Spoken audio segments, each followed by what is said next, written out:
Boxing is a science. There's a right way to do everything. And your success in boxing comes down to your ability to focus, educate yourself, and discipline your mind and body. And with the right knowledge and composure, you can become virtually unhittable when you fight.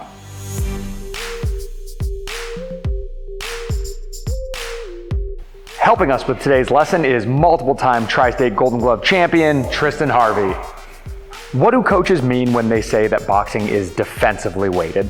Well, in the simplest terms, they mean that in boxing, you have more tools to defend than you do to attack with. While your opponent can only attack you with their left hand and their right hand, you've got a plethora of tools to defend those shots. Whether you're slipping, ducking, rolling, blocking, parrying, turning with a punch, catching on the shoulder, the list goes on. You have an overwhelming ability to defend a small, relatively compared to other martial arts, number of techniques that are coming your way. On a closer look, a punch will always occupy a lane, level, or punch a fist-sized hole out of space. The defenses of boxing change lanes, levels, distance, or act as obstructions. Because of this, literally randomly selecting any defense has a 2/3 chance to succeed. This is why I tell my boxers, don't second guess yourself. A good plan now is better than a great plan later. You combine this principle with some basic understanding of lane theory, layering in defense, and pattern recognition, and suddenly you become very, very hard to hit cleanly.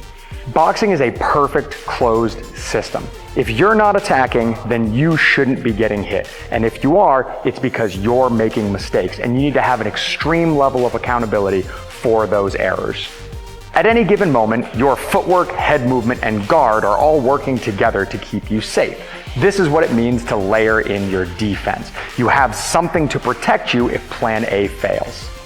This is why you're most vulnerable when you attack. You have to plant your feet to hit hard, and the hand that is out there punching isn't at home protecting you. So it's of paramount importance that you are not a stationary target. You can move your head before, during, or after you punch, but you have to move your head.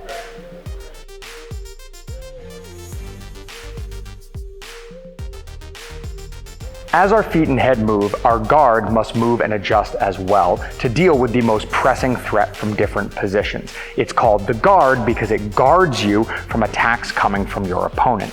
When I change distances, my guard shifts to protect me. When I change levels, my guard shifts to protect me. When I roll, I try not to break ground with my face. I break ground with my guard just in case I misread the punch that was coming my way. Using our guard this way when taking angles makes them feel less risky and should boost your confidence to try to take them more frequently.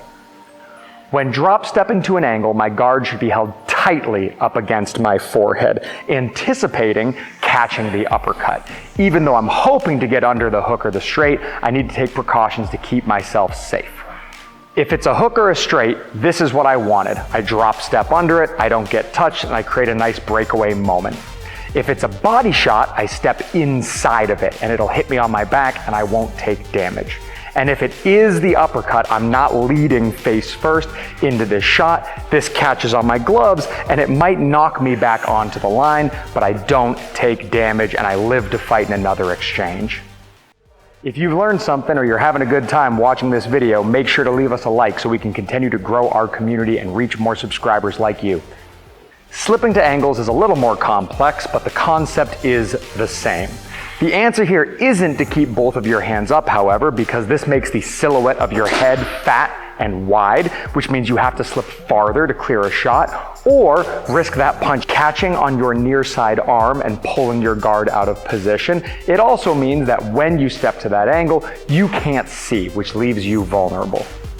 So if I drop my near side hand to my jawline, this solves some of my problems. It makes the silhouette of my head smaller so I can slip more closely to the punch and counter more easily. It also clears my line of sight so I can see my opponent while I'm doing this, but I'm still leading with my face, and if my opponent throws a hook, I'm gonna run into it. So to solve this, I take my far side hand and I put it not just up, because then my center line can still be split by a hook, but I put it on the front of my head. This way I'm not breaking ground with my head, I'm breaking ground with my guard, and that hook will catch on that guard if I step through. Now I'm prepared for all punches. If my opponent throws a straight or an uppercut, I slip past it and I create the breakaway moment I'm looking for. And if my opponent throws a hook, it catches on my guard, which might not have been plan A, but now I'm inside of their defenses, and catching and pitching into a counter is a pretty good plan B. I find this guard position especially valuable in the middle distance when slipping uppercuts. A lot of novices are scared of uppercuts. They're afraid to slip them, but slipping them is the best defense to the uppercut. They occupy a lane just like a straight punch, and you should become comfortable and familiar with this. I often say to my fighters that defense is an effort statistic. This doesn't just refer to the physical exertion of defending yourself, but also the mental effort necessary to focus and keep your composure when under fire. The decision to defend, to have an active guard, and to layer your defenses are necessary to your long-term success as a fighter. It requires a lot of discipline, both mental and physical, to get your body to do these things, but if you can master them, you'll keep yourself safe when you fight.